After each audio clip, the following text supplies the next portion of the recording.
Algebra er hugtak í stærðfræði sem við notum yfir ákveðna gerð af stærðfræði.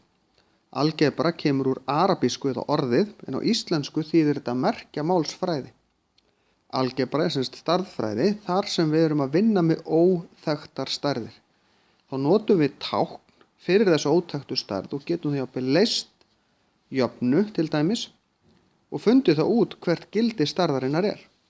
Með öðrum orðum, algengast er að nota x, þannig við erum með mjög einfalda jöfnu x plus 4 er jafnt og 6, þá getum við notað reglur algebrunar til þess að leysa þessa jöfnu og fundið út hvað x er.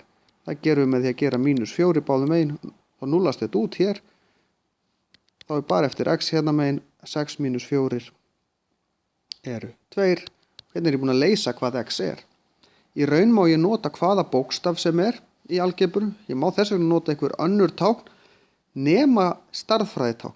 Því að ég get ekki notað stærðfræðitákn til þess eins og plús eða mínus til þess að tákna einhverja stærð sem ég með því það ruglar hvernig maður les úr því. En ég mætti þess vegna að nota bara einhverja teikningar út í það er farið.